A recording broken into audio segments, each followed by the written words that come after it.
Buenos nachos, amigos, and welcome to Record Breakers, a music podcast where a group of friends gather together to share with each other, recommend albums to each other, an album at a time. It's like a fun little book club for music.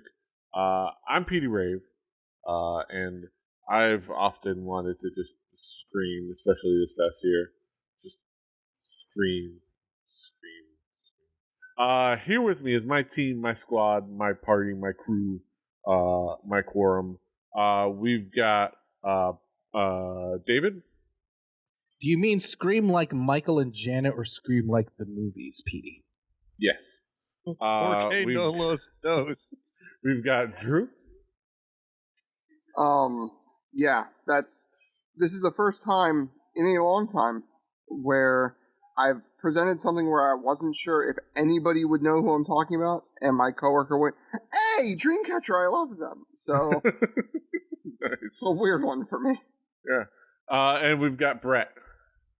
I did not have that experience of a coworker being like, "Oh, hey, Dreamcatcher," but I did remember about that. That fantastic. Oh man, yes, I want all different kinds of screams. Any David Arquette, Yes. Courtney Cox vehicle. I'm 100% there for. Former world champion. but, I was going to say world champion and also light bulb enthusiast. Yes. Yeah. Michael and Janet forever. Yes. What kind of reference in Michael and that was Annabelle? probably the first time I saw animes. Yes. We're talking about an album. We're talking about music. Speaking of fantasy music. We're talking about all kinds of music. Yes. We're talking about an album, and I'm the supervisor of the album this week, and I've decided I'm finally gonna just rip the Band-Aid off and get back on my K-pop bullshit. With one of the groups that has been like with my fall team, kind of like coming in and out of fully like covering everything K-pop, has been the consistent group that I've still been enjoying, especially this past year. It's kind of been my comfort K-pop group, Dreamcatcher, with their album Dystopia, The Tree of Language, or first album, Dystopia, The Tree of Language. Their so far only full-length album. It's the Dreamcatcher has been one of the kind of the highlights for me as far as K-pop these past couple of years. So I'm looking forward to talking about them today. But yeah, let's talk about expectations. I'll start with Brett. Brett, what were your expectations coming into this album? Okay, first off, all I had were like Christopher Lee, the Stephen King movie like things when you said Dreamcatcher.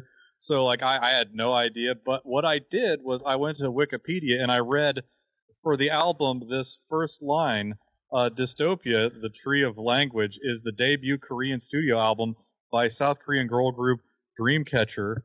It was released by the Dreamcatcher Company, which links to the Happy Time Music or Happy Face music? Entertainment. Happy Face Entertainment. And I was like, okay, I'm getting into this. And that was where I stopped before I listened. Trying to research this band was really difficult. Yeah, this SEO is pretty great. Yeah. The name change plus the company, finding Yes. actual information about this is kind of difficult. You gotta get some Little Native bit. American A little bit, credits. a little bit. That's why I provided supplemental AV material for you. Which I did enjoy. I consumed as much of that content as I possibly could. Yes. Let's go with David. What were your expectations coming into this album? My expectations were, as Petey so eloquently put himself, he was back on his K-pop bullshit, so I kind of generally had an idea of what to expect. But if I may, whole DJM is going to go into host mode a little bit for a second. Petey Rafe, let me ask you, as someone who is more savvy on the world of music from this part of the world, I wanted to ask you, once I was done listening to this album a couple of times, I wanted to ask you, Petey, what was it about Dreamcatcher to you that separated them from other K-pop groups? It's the departure of sound, and I'll go into more detail. But like the other groups don't do what they've been doing as far as sound and image and performance, and especially kind of when they started releasing some of like their EPs. It's a different, unique sound that is a risk, especially in the pop landscape. We'll get it. I'll go into more details, but yeah, it's that like divergence of sound and style that is really cool, like incorporating the rock and metal elements, and then now they've kind of evolved that further. Yeah, I'll go into details Okay. more, but I wanna talk to Drew. Drew, what expectations did you have coming into this album? Well, you said you were back on your, in the quote, K-pop bullshit. Yes. I was expecting a well done Korean girl group with a lot of pop, possibly R&B overtones that seem to be prevalent in pop in Korea right now. Not exactly what I got. Some of what I got, but not exactly what I got. Yeah, well, we got with this album. If we talk about this album musically, it's fundamentally a very, let's say, dramatic theatrical pop music. That's the aim. But they use a lot of rock elements in a few of the songs, some EDM. In this point of their career, they incorporate some other, as they get into different songs that are more album tracks.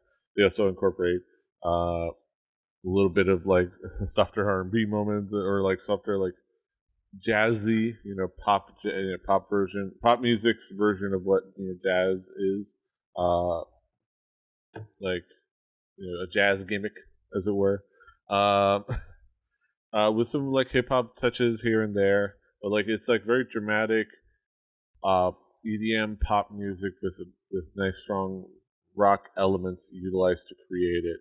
Dreamcatcher. What I like about them, Dreamcatcher, is they started in 2014. They debuted initially, only 5 of them, as Minx. They did a very safe route, very standard, playing it safe, uh, cute, energetic, bubbly pop music, and it flopped. It just like it was, again, the market is saturated for anything, and they were doing kind of more or less good, catchy songs, but like, yeah, like they were of the bubbly, catchy pop tunes, the pop groups out there. They were one of them, one of many. And Twice, the behemoth known as Twice, debuted I think shortly after, and they kind of like were pushed aside. I think like Red Velvet debuted that year.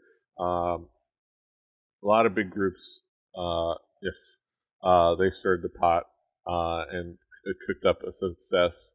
Um, they kind of got lost in the shuffle, so they decided, well, safe didn't work.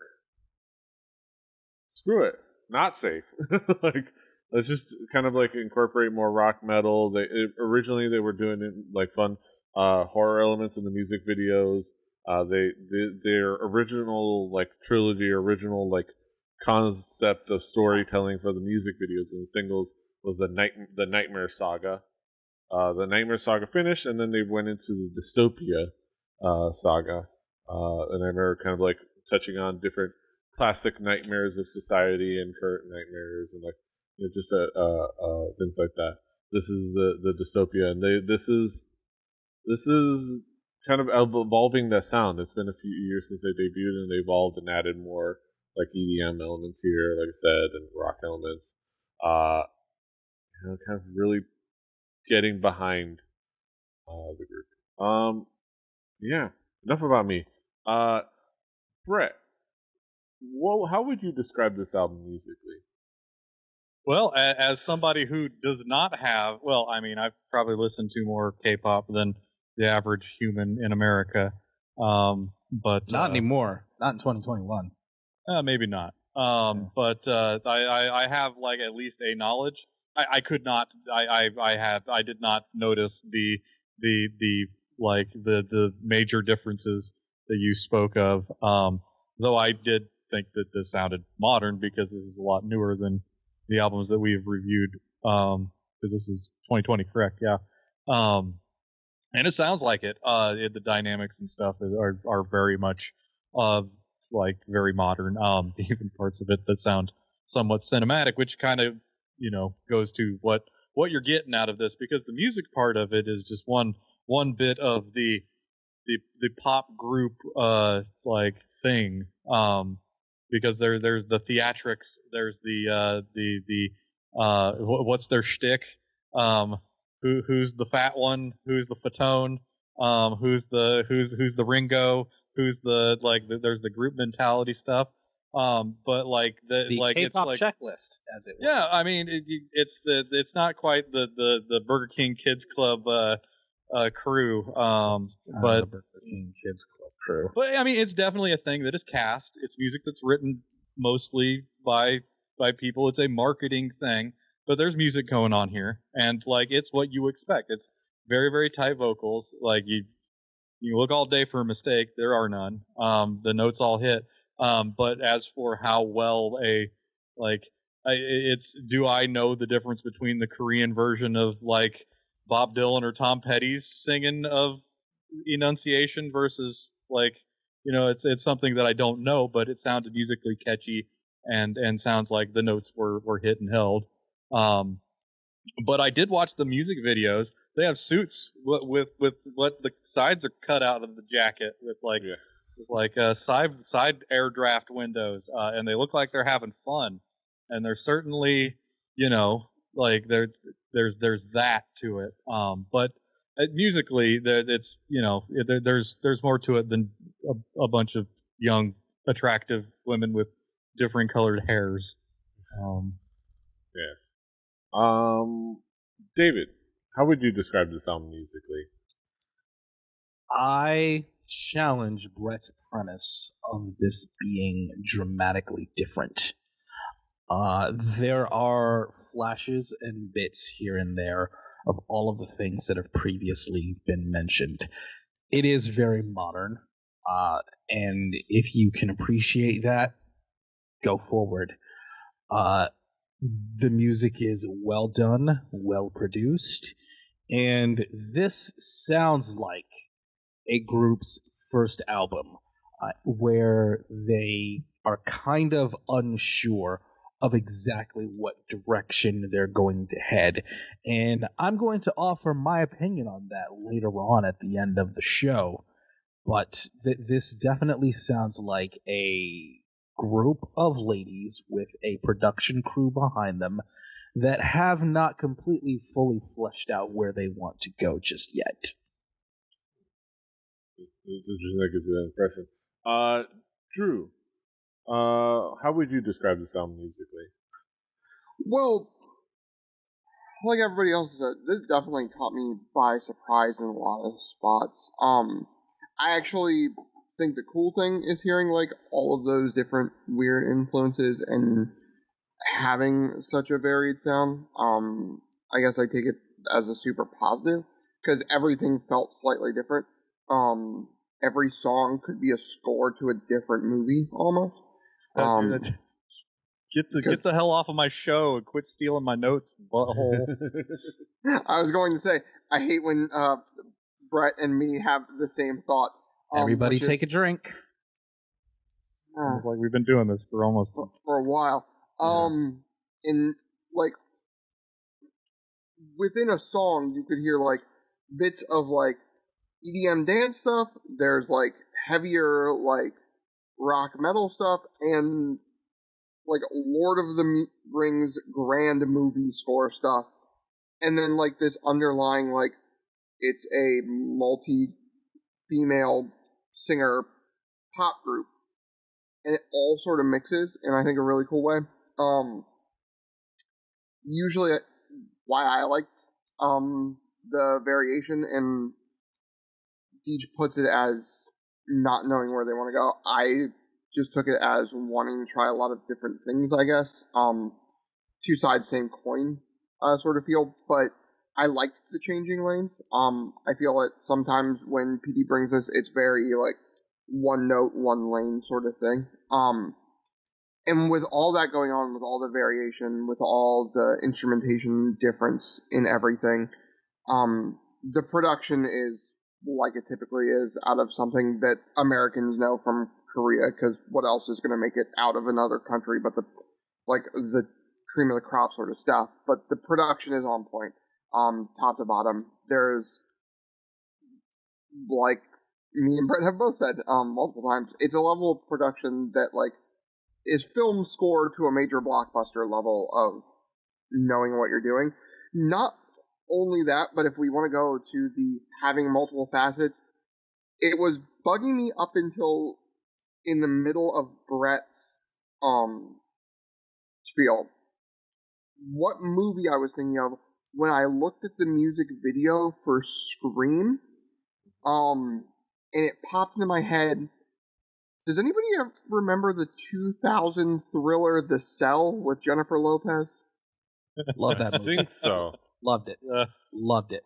That video reminds me of The Cell, like real hard, in a real weird way. Not in a bad way, because that movie's visuals were striking as hell. Love or hate the movie, the visuals of that movie I think were like really insane.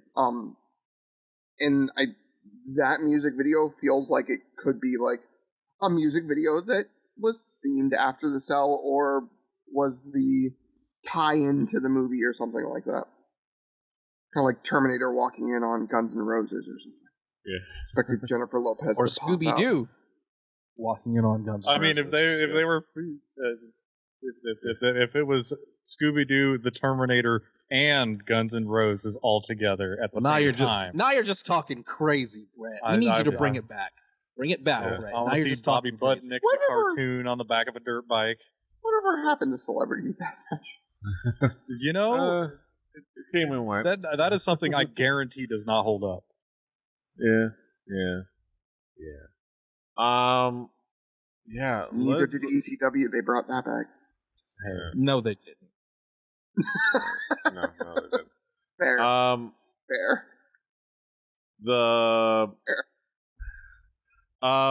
Yeah, let's talk about some of the key tracks. Let's get into some of the songs. Obviously, the big. So as we get into tracks, the single, or the title track, as they say in Korean, which is odd.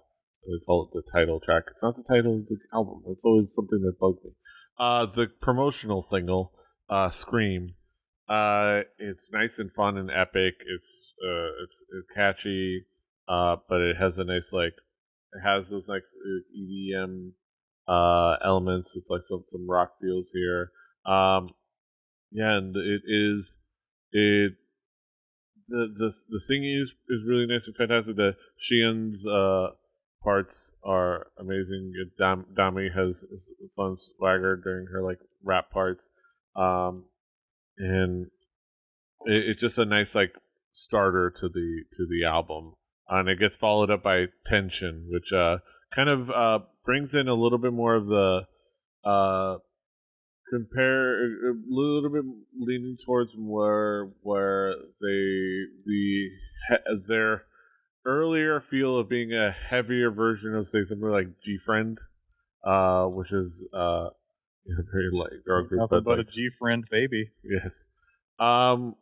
Which is probably familiar with a couple of like degrees of separation to some other pop sounds, but in a more like with more guitar front in the background tune. But again, it's a nice follow up. They're a nice 1-2 punch, and Lee's and Olander do just fantastic work as far as like writing the tunes of being like tight, which is these are all.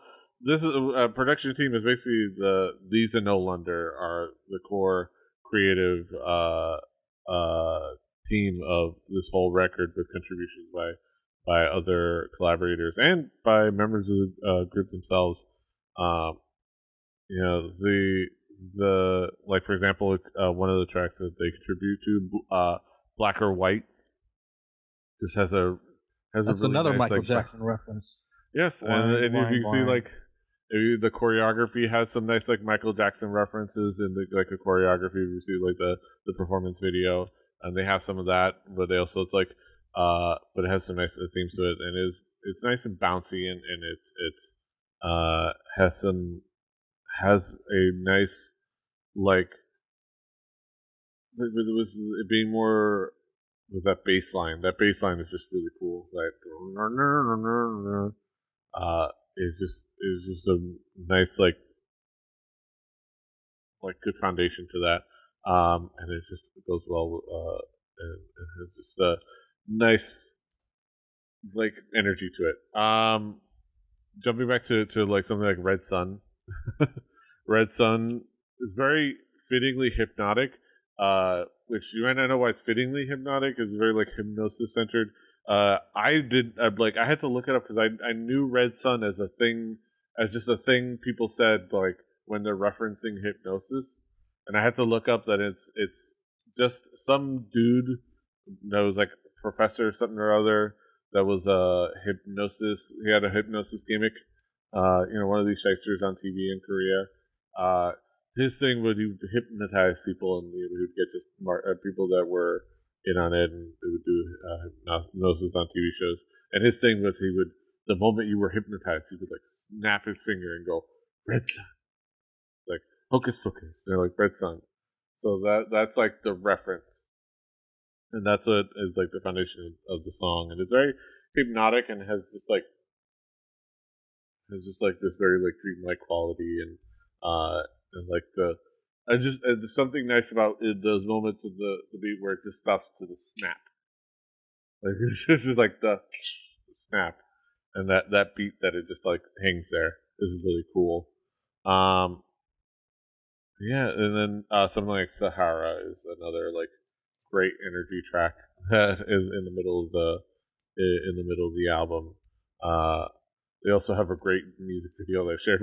Well, a special homemade music video that they did for fun, where they just like literally interpreted. They were just in and around their green room at a music show, presumably, and they just decided to make a like literal interpretation music video of the lyrics, and it just came out really funny and really fun. So people should check that out. Yeah, Brett, what would be some of the key tracks for you? Well, I was we can stay at Sahara. It definitely has one thing, and that's auto tune, which made me think of Petey and his dungeon mastering. But I want to talk about the intro. The intro definitely made me think of like an establishing shot of like a movie where you're doing like a helicopter shot, or I guess now it's a drone, but you're coming into like you pan up and the city shows up, and in text right below it says like the name of that shot. Like it definitely like was some of that going on. Scream.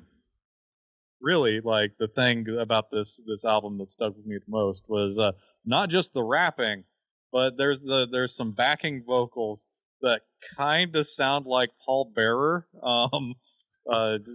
saying like there's some Paul Bearer voice with a little less warble.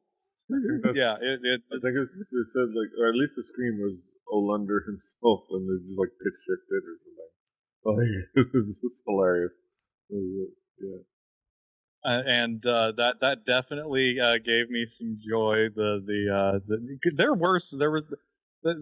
were copious use of effects on things that you wouldn't expect. But in the Frozen, which by the way, if you watch those music videos, because you will finally see what the product actually is. It's not just the compact disc with all the music on it. Like you are buying into the theatrics. But in the Frozen, I just wanted to say, hey, drums. Like this album has a ton of drums, but the drums in the Frozen just they get the thumbs up from me. But yeah, picking out like bits of like I did listen to the translated audio or the video that had the translation at the bottom that you shared with me. Didn't really find any gems in there, but I did go digging. But I tried. I did my due diligence. But those were what I can't. The banging their heads in a room and then like seeing grabbing of pigtail braids and like whipping them around like that was the amount of serious I was hoping that everything was going to take. Yes. Kind of did. Yes. David, what would be some of the key tracks for you? Jazz Bar. I wrote in my notes. It sounds like an Uncle Cracker song. It sounds like I don't know why you're alt rock circa 1999 and kind of more on the radio friendly side of alt rock of that period. Full Moon, however, was the most melodic and best parts of Evanescence with a great chorus. I will be in the minority opinion on Red Sun. Did not care for that one. Black or White was a very precise, very expertly produced songs. Even the vocal improv sounded very precise. Like they were told exactly when they could improv and how to improv, and it was very, very precise. Everything in that song was almost, dare I say, I won't dumb it down, syncopated, that entire song. It was so precise. And Scream. It sounded like something you'd hear on A State of Trance with Armin van Buuren. Drew, what would be some of the key tracks for you? Well, Scream is the single for a reason. Like I said, the video is kind of insane. But I loved every second of this song. It's what the kids would call, I believe, a banger. Jazz Bar. But is it a bop, Drew? Is it a bop? It is indeed Does a bop slap? and a banger. It slaps. Okay. There's going to be a Is it TikTok groovy? dance that people do to it eventually. Groove. It's not groovy because groove, as we all know, is in the heart. Jazz Bar. Jazz Bar I actually really enjoyed. It is, I would replace the keys with saxophone, in that one. But I really liked it. I don't know, maybe I'm broken.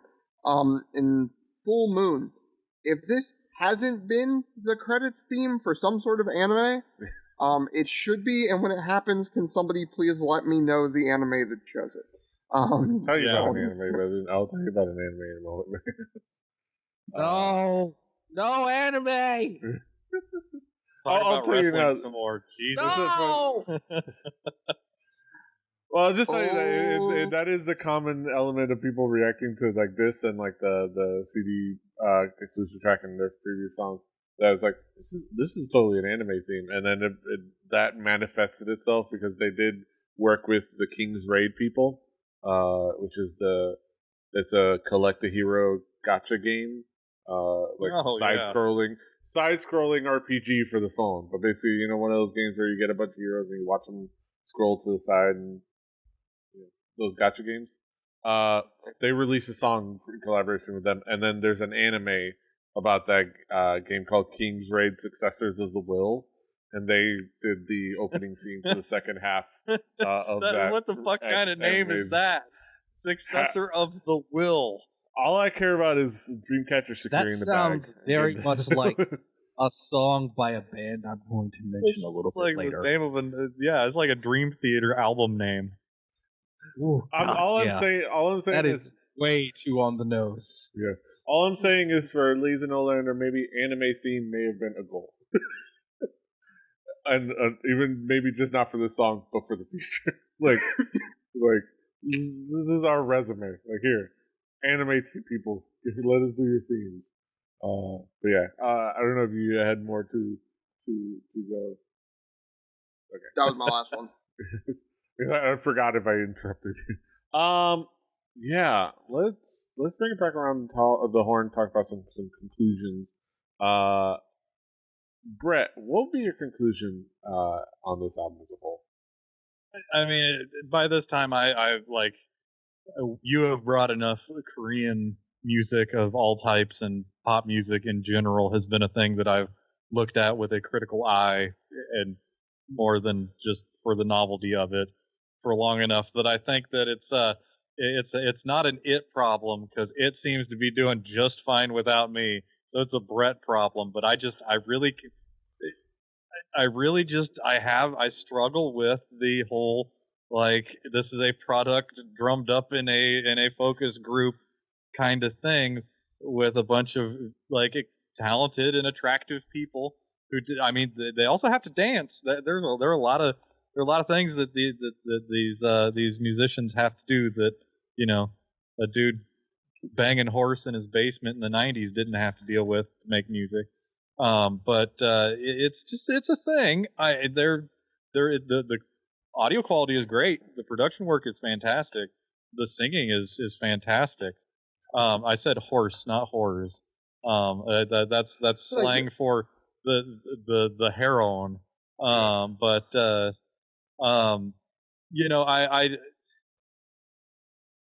I get it. I understand why it's fun. You get like this backstory, and you get some characters. It is like anime. It is like a video game. It is over the top, and like people become characters and characters become people. And it's kind of it's a different thing than what pop music is. The Spice Girls weren't that, kind of, but not exactly. So I understand it, but I don't get it. I guess I understand it, but I don't get it. But it's certainly like I have no problem sitting down and listening to this, because okay, the novelty hasn't all worn off, because sometimes it's still kind of weird to see like these extremely tiny ladies do weird videos of like, this is what we do when we aren't painted up, and like let's be weirdos, which is also probably something that a marketing team came up with and storyboarded out. But still, shrugs.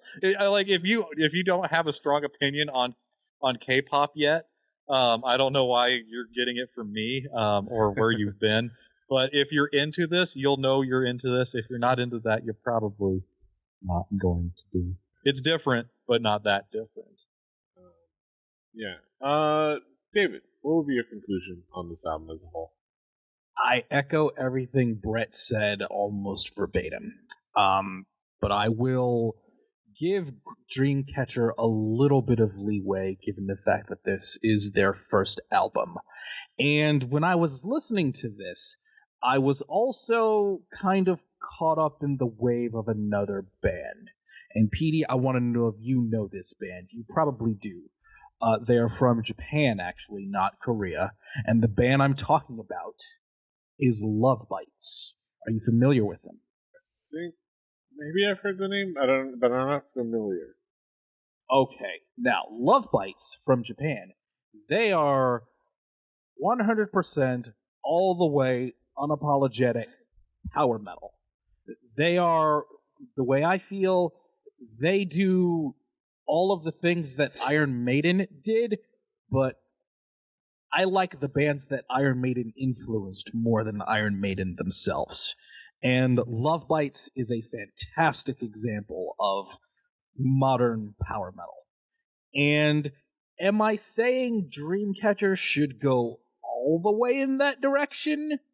No, but do we really need another all-female K-pop group with another couple of rappers and another few songs that are kind of pop and kind of R&B? No, I don't think we do. So I would say, aside from those moments where they have their heavier moments, this is just kind of another K-pop record. I can understand why in the beginning they kind of flopped.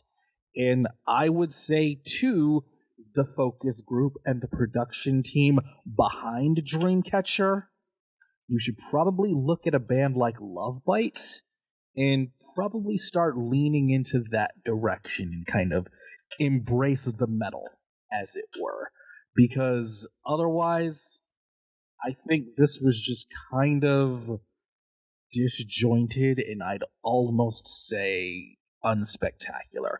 But there are moments. There are moments where I'm like, there's something there.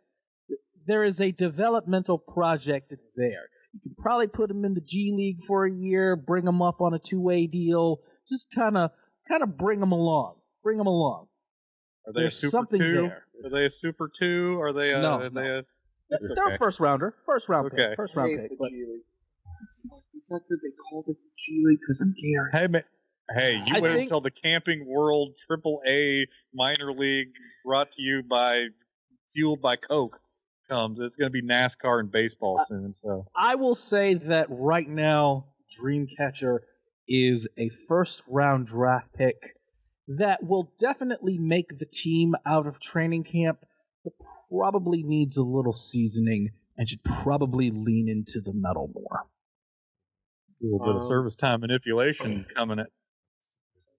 I think they need a little more time in Double A, not Drew, Triple A, Double A. Yeah.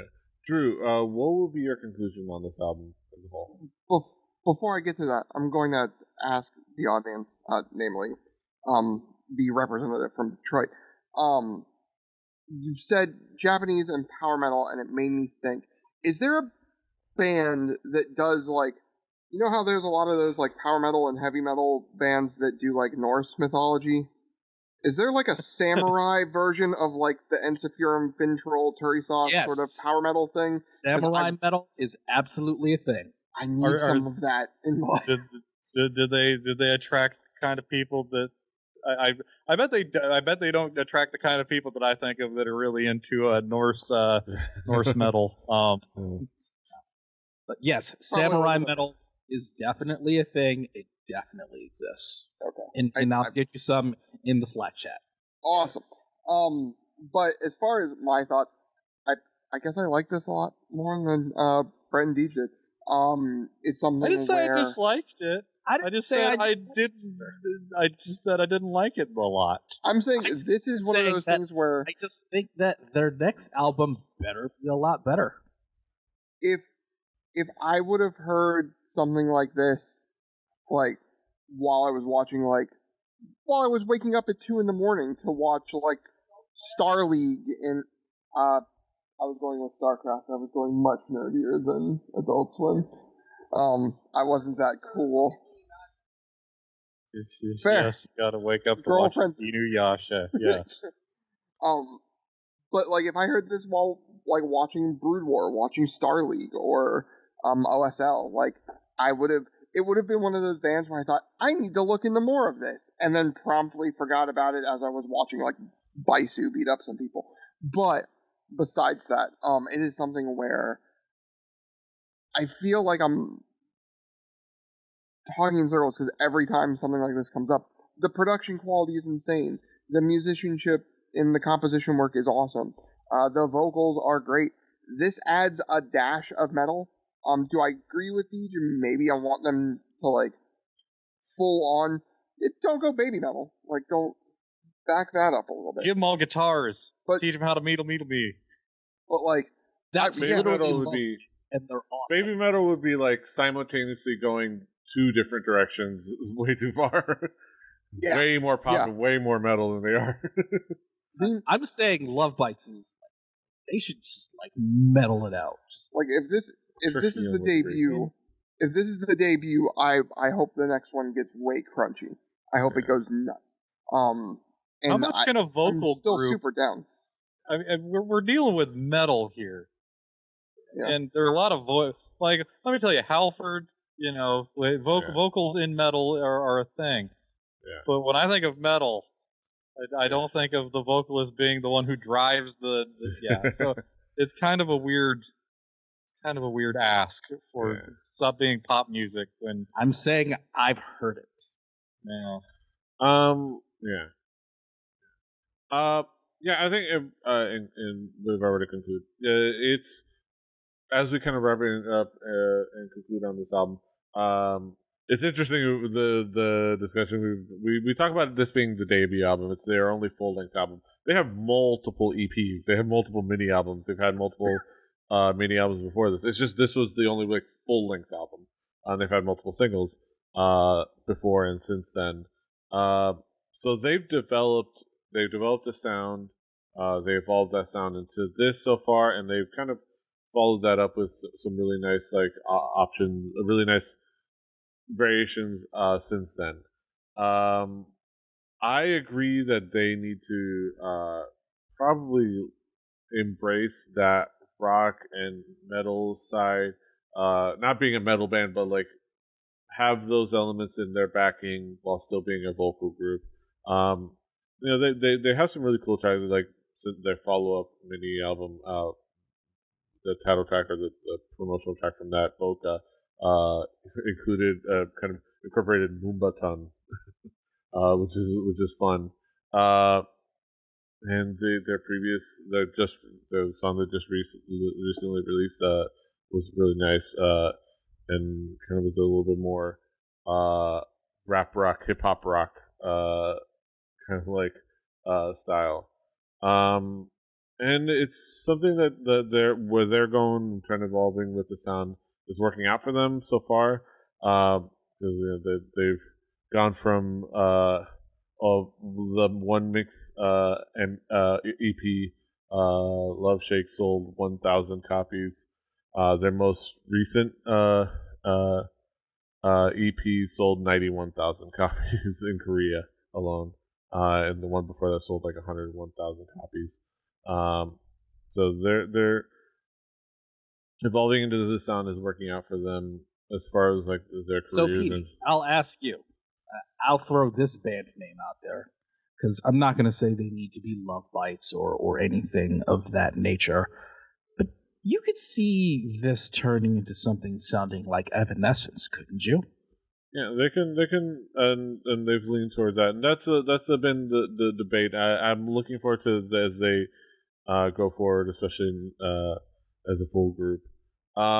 This album in particular was a nice close to beginning of this era for them, as because it's almost they had kind of built a sound and they had found a direction, and now they're experimenting beyond that more than they were lost for not having found a sound. And I think it's interesting and fun, and I think that I like what they do, but I definitely hope that they don't lose track of what made them unique. And I think this still has that, and lately they haven't really been doing too badly on that front, especially on like some of the album cuts. But I think this is a nice showcase, and a nice showcase of a little bit of what they can do, and some really nice tracks and really nice anthemic tracks and really fun rock and metal tinged K-pop, EDM tinged, with some other nice experiments in sound. Dreamcatcher is a super talented group. Lees and Olander, which is about the creative team. It's those two in the studio, as far as crafting the sound. And they who are they? The two Lees, Leez, and Olander, Ollounder.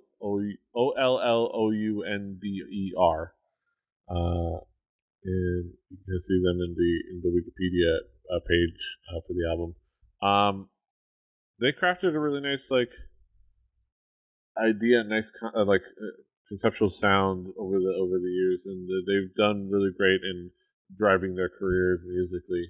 And of course, this is me just enjoying the music. I just wanted to throw K-pop back into the fold, back into the mix, and just to kind of relish in it.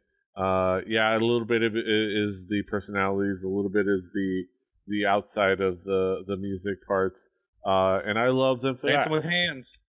Yes, and ridiculous. Hands. Yes, was pretty good at walking, and they've done some of that. But at the end of the day, the main thing is I would conclude is that Dreamcatcher are super talented, super fun. They make the creative team, Lisa Nolander and them and the people they collaborate with make fun tunes of a really nice, engaging, anthemic sound that incorporates some really nice elements of other sounds throughout. And they've kind of been my main K-pop group that I've been loving lately. And I'm looking forward to seeing them grow further and further. And hopefully continue the path of success for themselves, including getting more anime themes, because that would be fun. This is like randomly getting more options. Maybe showing up at E3 performing the theme song to some Melty Blood game. Like, that'd be awesome. I would say more Evanescence, less everything else they came from, and they'll be fine. Yeah.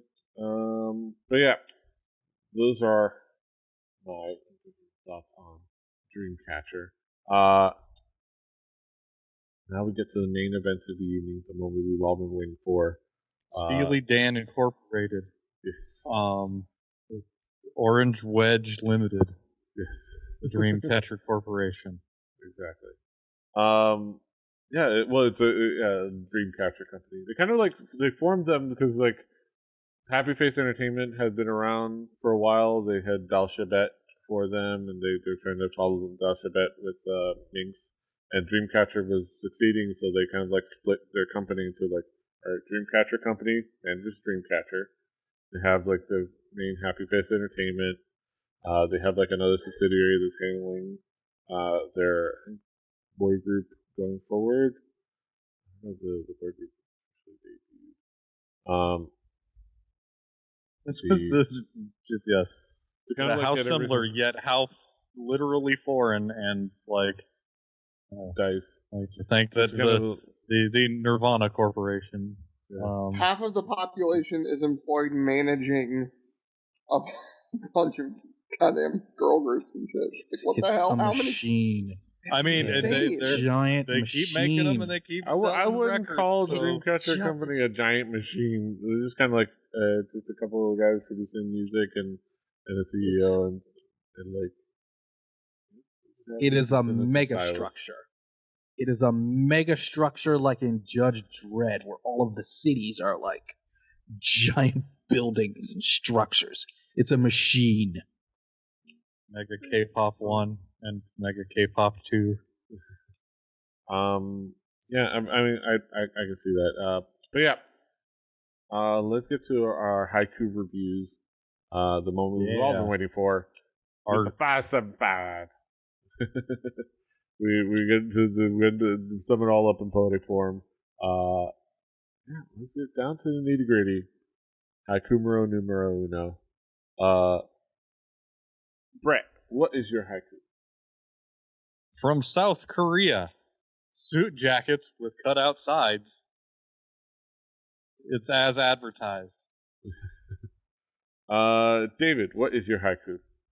Well, first of all, before I give my haiku, apparently Twitter agrees with me about Dreamcatcher and Evanescence. Apparently they agree with me. My haiku. The rock bits were fine. This sounds like all the rest. It's fine. No, really. Drew, what is your haiku? Petey brings Korea, and we all know it will be beautiful stuff.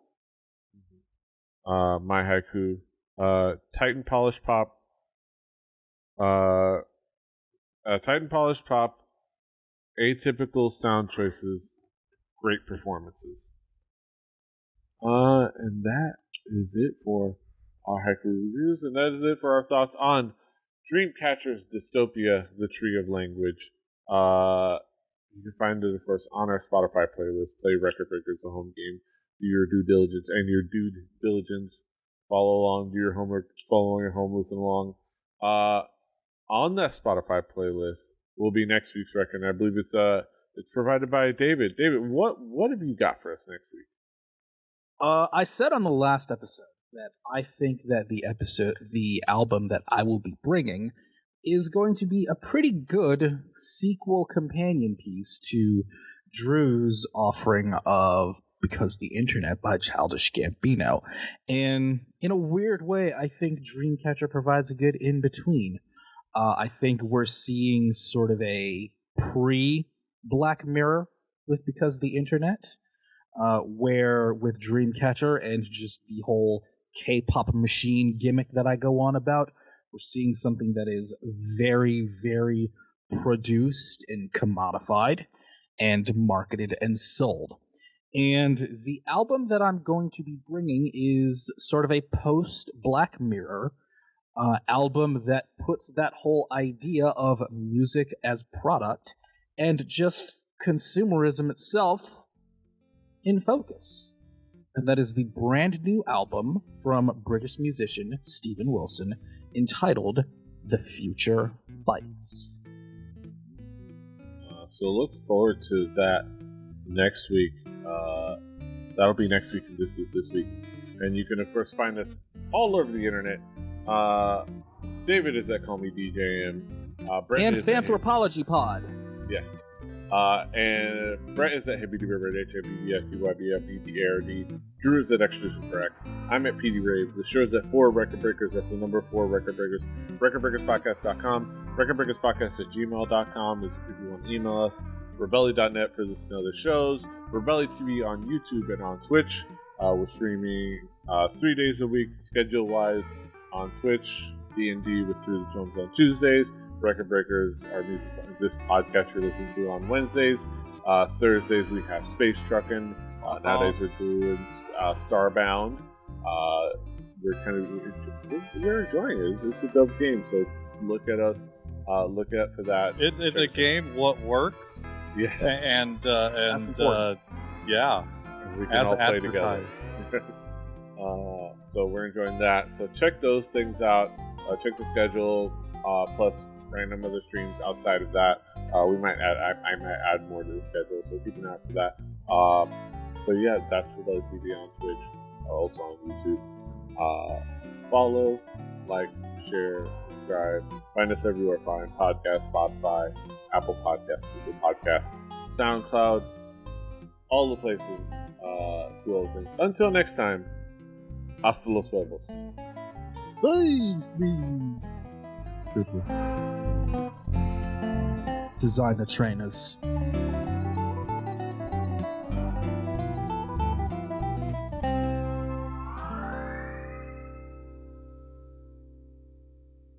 Diamond Club hopes you have enjoyed this program.